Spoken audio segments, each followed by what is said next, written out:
Hello po mga kaibigan ko sa Facebook. Nandito po ako sa Kochi Gawa Dam at nasa taas ng bundok at kung nakikita nyo po yung napakalaking crane na yan.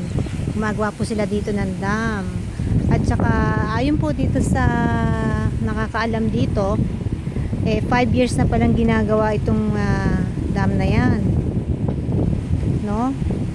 Ayan, mga next year ng mga May 2018 May, kompleto na po yan. Yan. Close up nga po natin. Alam nyo po, ngayon ako nakakita ng ganyan napakalaki at napakataas na crane. Ayan o, mula sa baba. Pakikita ko sa inyo. Ay, nako, baka mahulog ang cellphone. Ayan, pakikita ko po yung sa baba. Yan, hanggang sa taas. Pataas po yan. Yan. Yan o. Alam nyo po, napakaganda nilang gumawa. Tsaka talaga pulido. Yan o. Nasa taas po tayo ng bundok ngayon. Yan po yung mga gumagawa. Yan, yung mga masisipag kong mga kababayan. Mga Hapon. Yan po. Tapos meron din po silang CR yun sa baba, nakita ko. Asan na ba yan? Ako, hindi ko na makita. Natatakpan ng puno. Alam niyo po yung puno na to? Ano, chestnut daw po yan. Yan, meron pong mga bunga-bunga. Ayan, yung bunga po. O, yan. Yan. Tapos, pakita po natin yung ibang parte. Yan. Yan, nasa taas po tayo ng bundok ngayon. Nung araw po, meron po dati ditong ilog.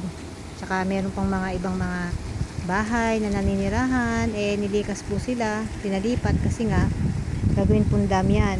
Ang purpose po ng paggawa ng dam, para po doon sa mga magsasaka na pag po kinulang ng tubig, dito po kukuha ng tubig sa dam na yan.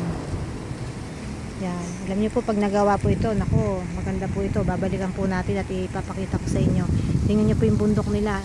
Parang madingin po yata. Tad-tad po ng puno, berdeng berde. Yan. Yun. Ayun, ayun nag-ooperate ng crane. Nasaan na ba siya? Pakita nga po natin. So yun, nasa loob siya ng kuan. Nag-ooperate siya. Saan? Hindi ko makita. Saan na? Saan ka na? Sisilaw kasi ako kaya hindi ko makita eh. Hindi ko makita. Saan na yun? Ayun, ayan. Ayun, nasa loob siya oh. Nag-ooperate. Tapos yung mga nagtatrabaho, ayun. Yan po. No, sisipag po talaga nila. Kaya po yung sa may bundok, yung mga square-square. Ang ganda po ng pagkakagawa, oh. Pulidong-pulido. Okay, ito lang po ang share ko for today. Mula dito sa Kochi Gawa Dam. At pag po nagawa na to na kompleto, babalik po ulit ako para makikita ko po sa inyo. Okay, maraming salamat. Thank you for watching.